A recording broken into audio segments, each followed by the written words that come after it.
Quelles sont tes racines et tes fondations?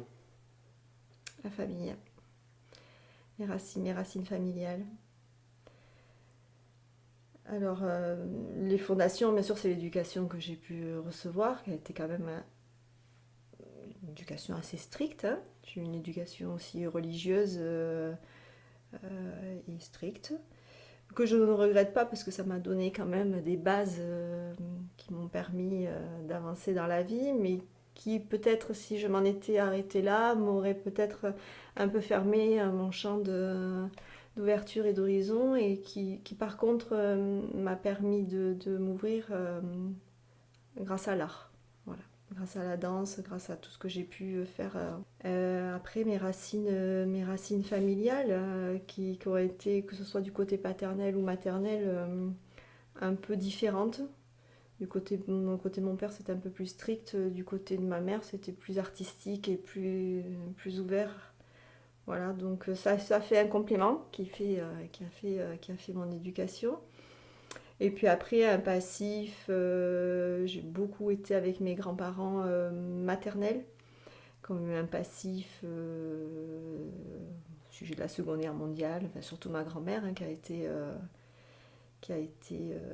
en camp de concentration, bon pas déportée, mais en camp de concentration, et qui donc, voilà, j'étais empreinte de cette histoire qu'elle a vécue et qu'elle nous a racontée, qu'elle nous a transmis avec certaines valeurs républicaine et à laquelle il a fallu que voilà, je me suis accrochée petite. Voilà. Et est-ce que tu peux parler un peu plus de tes grands-parents, de ta relation avec eux, de ce qu'ils t'ont, peut-être justement, cette histoire qui t'ont raconté, qui t'ont transmise? Bah, avec eux, c'était très riche, hein. C'était des gens, mes grands-parents faisaient les marchés, donc c'était des gens qui étaient bons vivants, qui étaient sur Metz. Bon, ils étaient connus, hein, puisqu'ils faisaient le marché de Metz le jeudi et le dimanche. Et bon, c'était des gens simples, hein, et j'ai été élevée simplement, hein. J'allais avec eux au jardin tous les après-midi. Quand ils me gardaient, j'étais gardée par mes grands-parents. On n'avait pas de nounou, c'est les grands-parents qui me gardaient. J'allais avec eux au marché, je jouais avec eux dans les cartons au marché. Donc c'était, enfin, moi j'ai gardé très très bons souvenirs avec eux à ce niveau-là. Et après au niveau voilà, de ce que je racontais de leur histoire personnelle, oui, moi surtout ma grand-mère. Plus que mon grand-père, mon grand-père, lui, bon, pendant la guerre, il a été déporté en Allemagne, il a été ouvrier déporté en Allemagne. Donc lui, il a vécu dans une famille allemande, donc il me parlait de la famille allemande. Pour énerver ma grand-mère, il aimait bien parler allemand parce qu'elle ne supportait pas entendre l'accent allemand. Et voilà, donc ça c'était très rigolo pour nous petits, pour moi. Donc mon grand-père lui me parlait de la famille allemande qu'il avait, où il était en Allemagne, qui était pour lui une famille à laquelle il était attaché comme une famille française, puisque cette famille allemande dans laquelle il était m'avait raconté que le fils de la dame chez qui il était lui en France, était soldat en France, et qu'elle vivait la guerre de l'autre côté de la barrière de la même manière que pouvaient peut-être le vivre ses parents de ce côté ici, même s'ils n'étaient pas occupés. Voilà. Et ma grand-mère, elle, ça a été complètement différent. Ma grand-mère, elle a été en camp en Normandie. Elle n'a pas été déportée puisqu'elle a été en camp en fin de la guerre. Donc elle, ça a été plus plus parler des Français et du comportement des Français en cette période-là, et qui pour elle n'étaient pas les plus exemplaires puisqu'elle n'a pas gardé des bons souvenirs en tant que jeune fille. Voilà. C'est assez délicat de parler de ça aujourd'hui, hein, mais voilà. Qu'est-ce que tu peux me dire de tes parents? Bon, c'était deux parents je dis, aimants, qu'on travaillait pour nous élever, ma sœur et moi, pour qu'on puisse faire ce qu'on voulait faire, c'est-à-dire que ma sœur violoniste et moi danseuse. c'était quand même des études qui coûtaient beaucoup d'argent, qui leur prenaient beaucoup de temps. Et donc, que ce soit mon père comme ma mère, nous accompagnaient, et ma soeur au conservatoire d'un côté, moi au conservatoire de l'autre. Je faisais mes études, ils ont souhaité que je fasse mes études. C'est un bac général, hein, donc j'ai pas suivi de cursus danse spécifique avec des horaires aménagés. Donc du coup, j'allais à mes heures de cours normaux. Je terminais donc à 17-18 heures quand j'étais au collège de Metz. Mes parents prenaient la voiture et m'amenaient à Montpellier à mes cours de danse tous les jours. Tous les jours, ils ont fait ça jusqu'à ce que je rentre au lycée. Donc pendant mes 4 années de collège à Metz. Quand je suis rentrée au lycée, ça a été plus simple, puisque après je prenais le bus tous les jours et j'étais sur Montpellier. Ils venaient simplement me récupérer le soir vers 11h, 11h30, hein, quand je terminais mes cours au conservatoire. Voilà, donc ça leur a pris énormément de temps, on va dire 8-10 ans de leur vie, parce que ma mère s'occupait de l'autre côté de ma sœur qui était au conservatoire aussi, donc qui avait des horaires différents des miens. Et donc voilà, et ça leur a aussi coûté beaucoup d'argent, parce que la danse ça coûte beaucoup d'argent. Et voilà, mes parents ont essentiellement voilà, on travaillait pour qu'on puisse s'épanouir et réussir et faire ce qu'on avait envie de faire dans notre vie. Ils faisaient quoi tes parents comme métier? Ils faisaient les marchés, mes parents. Marché aussi comme tes grands-parents. Comme mes grands-parents. Qu'est-ce que tu as appris d'eux, de tes parents? Le travail.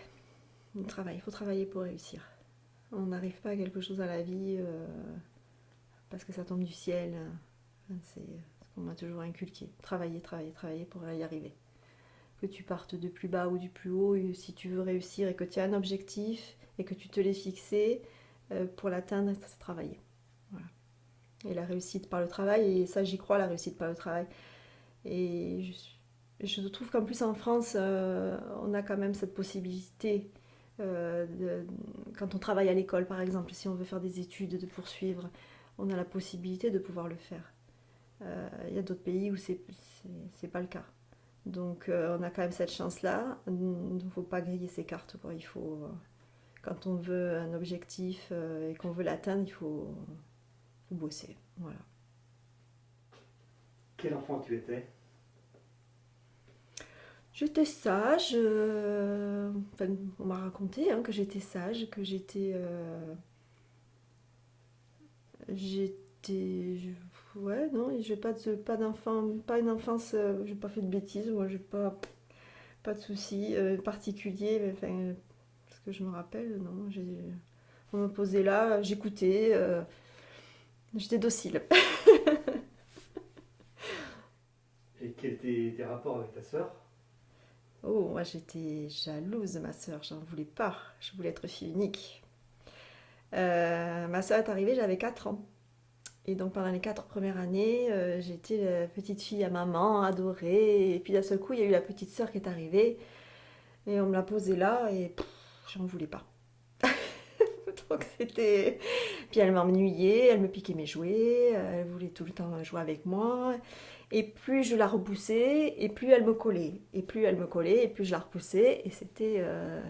Voilà, c'était pas facile. Alors elle m'appelait ce sœur, toujours. Elle me courait derrière et ça m'énervait.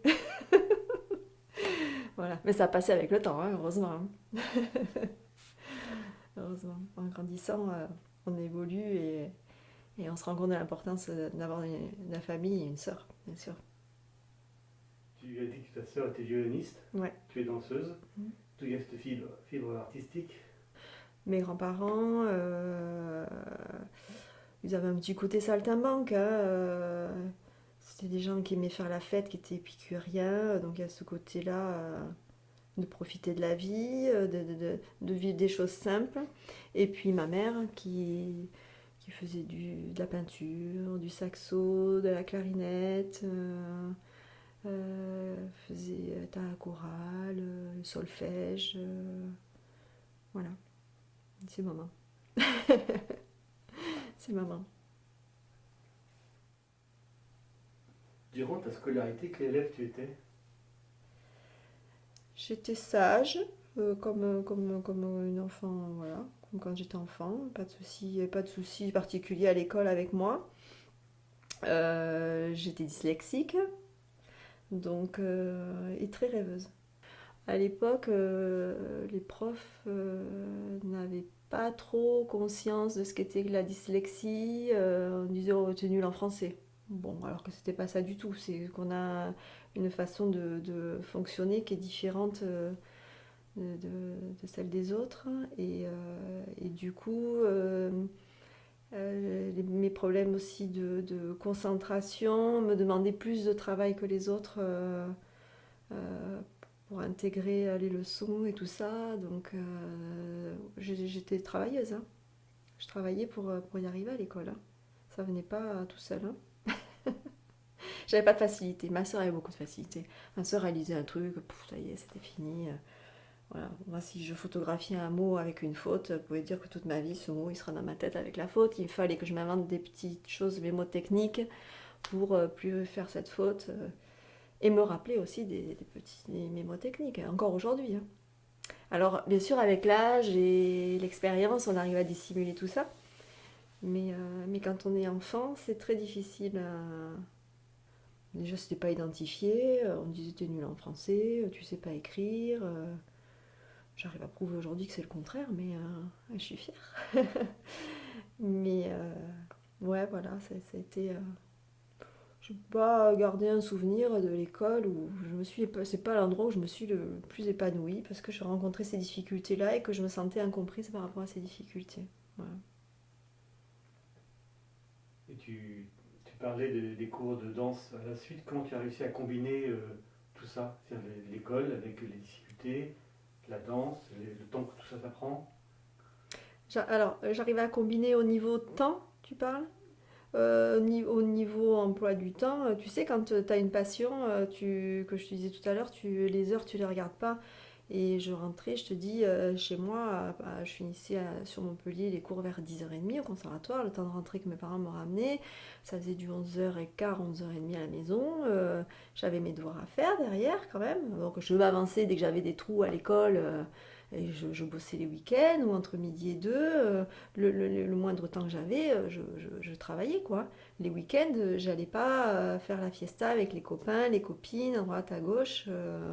Enfin, ceux qui sont de Metz et qui ont fait la partie collège avec moi te diront qu'on a rarement vu Ève sortir les week-ends dans les soirées ou même participer à la vie du village parce que j'avais pas forcément le temps à faire tout ça. Hein.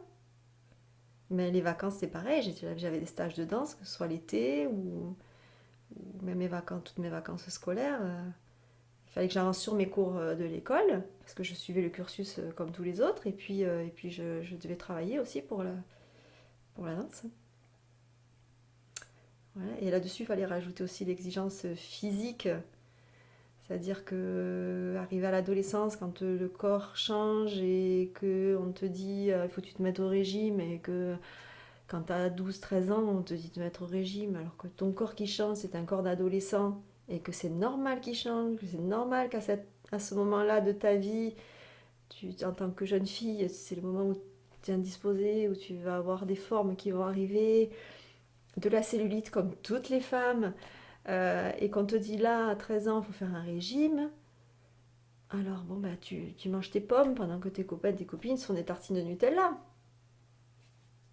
Mais tu l'oublies parce que c'est ta passion et que c'est ton objectif et c'est ton obstination et c'est le travail qu'on t'a inculqué qu'il faut aller jusqu'au bout et tu y vas. Et voilà. Après, je regrette pas. Peut-être qu'il y a des gens peut-être qui l'ont regretté hein, dans leur vie, des danseuses qui l'ont regretté parce que c'est difficile. Moi, je l'ai pas regretté du tout parce qu'après, par contre, je me suis vraiment régalée.